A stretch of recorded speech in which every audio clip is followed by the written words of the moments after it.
paz de Jesus, querido irmão, querida irmã, que bom poder estar com você nesta caminhada, onde nós estamos aprofundando o conhecimento, e muito mais do que o conhecimento, nós queremos aqui aprofundar a nossa vivência nas práticas espirituais, que são ferramentas eficazes para a nossa espiritualidade, para o nosso crescimento espiritual, para a nossa intimidade com o Senhor.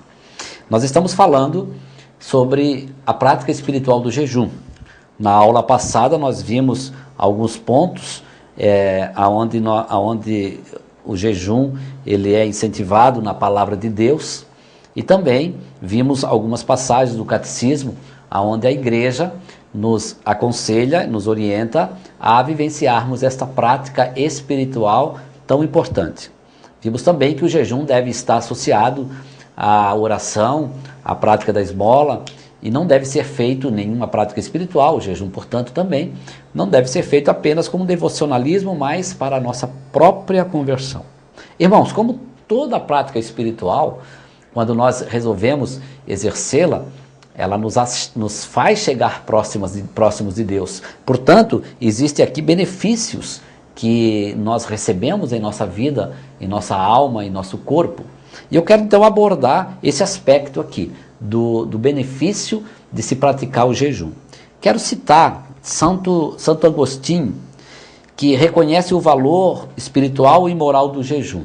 Santo Agostinho dizia assim, no seu sermão sobre a oração e o jejum: a abstinência purifica a alma, eleva a mente, subordina a carne ao espírito, cria um coração humilde e contrito, espalha as nuvens da concupiscência, extingue o fogo da luxúria e acende a verdadeira luz da castidade. Isso era aqui uma fala de Santo Agostinho em relação ao jejum, à abstinência. Veja quanta coisa importante que Santo Agostinho aqui nos relata nesse texto, que a prática da abstinência e do jejum nos é conferida. Extinguir o fogo da luxúria, acender a verdadeira luz da castidade, espalhar as nuvens da concupiscência, portanto, nos impedindo inclusive de pecar. Mas existem ainda outros benefícios, além destes que nós adquirimos com a prática do jejum. Os benefícios do jejum vão além da vida espiritual. Eles cobrem muitos aspectos da vida humana. Além do domínio dos vícios, o jejum enobrece a mente, auxilia a alcançar as virtudes da sabedoria, da prudência, da temperança, promove o bem-estar, recupera as perdas espirituais e nos prepara para a batalha do dia a dia da fé. Por isso, é eficaz em 4 áreas fundamentais. Eu quero aqui então citar essas áreas que o jejum é eficaz para nós. Na área física, alimentar e física, o jejum é eficaz.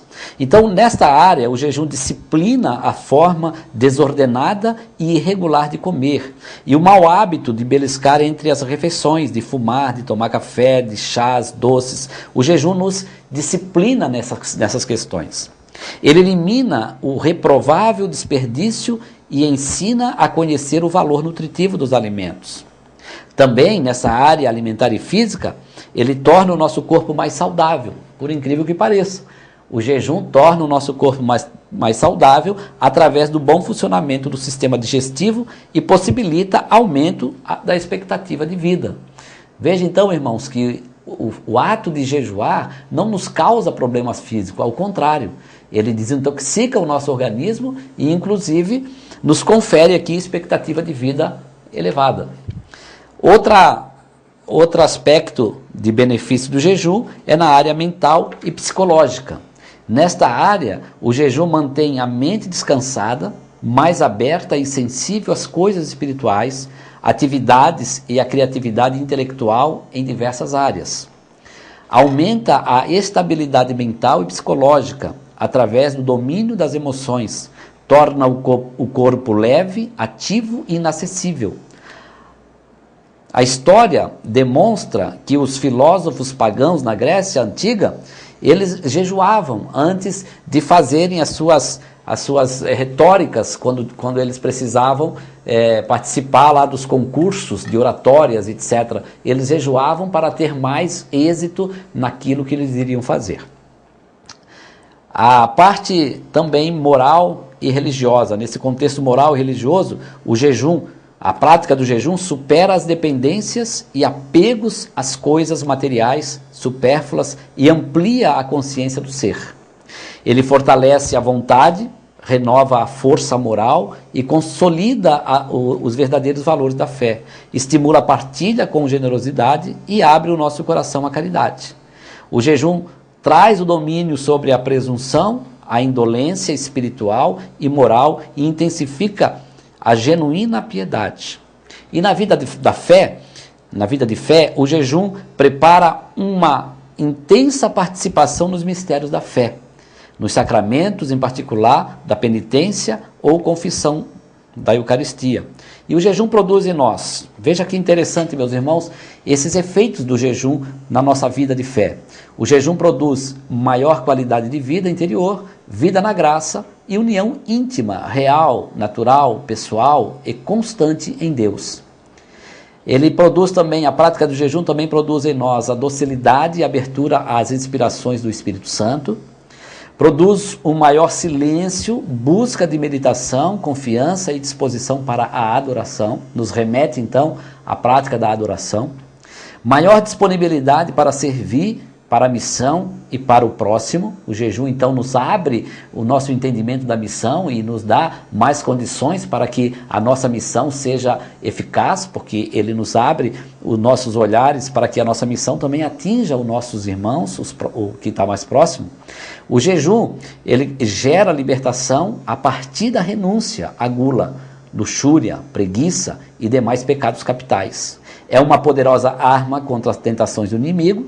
Portanto, ele não deve ser visto apenas como um dever, mas como um direito que temos e que nos abre a graça de Deus. Veja então, irmãos, o quanto que é salutar a prática espiritual do jejum. Nós devemos buscar vivenciar essa prática espiritual semanalmente e orientamos que a façamos nas sextas-feiras, que possamos fazer este jejum nas sextas-feiras. Você pode começar com aquele jejum da igreja e vai aumentando à medida que você pode, que você consegue ir colocando os demais jejuns, né? Os demais tipos de jejum. Como vimos aqui os benefícios, também existem alguns prejuízos quando nós não praticamos o jejum. Então o maior prejuízo, sem dúvida, é deixar-se levar pelas tendências humanas da vida segundo a carne, como nos ensina São Paulo em Romanos 8.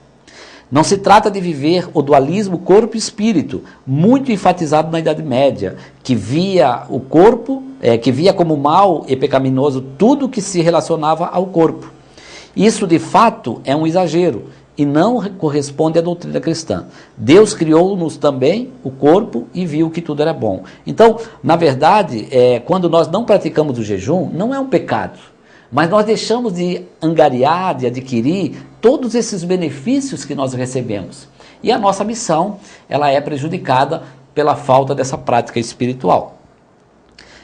O jejum, ele tem toda essa característica e nós precisamos entender e aceitar e compreender que o jejum para a nossa missão na renovação carismática católica é fundamental nesses tempos, para que nós sejamos mais íntimos do Senhor, para que possamos ouvir o Senhor, para que possamos nos deixar conduzir pelo Senhor, é necessário que nós tenhamos essa prática espiritual na nossa vida.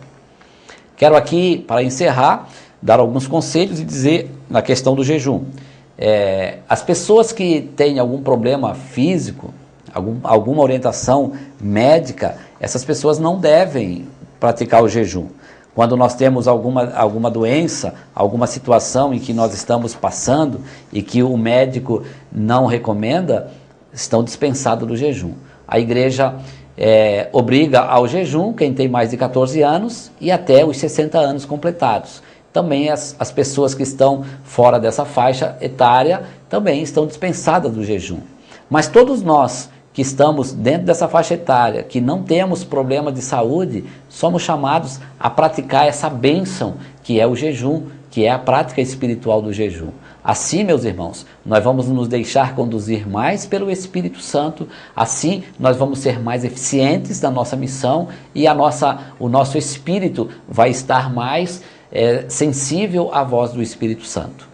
Que o Senhor possa nos ajudar a vivenciarmos a prática do jejum. Incentive o teu irmão e pratique o jejum também na sua vida. Que o Senhor te abençoe. A paz de Jesus.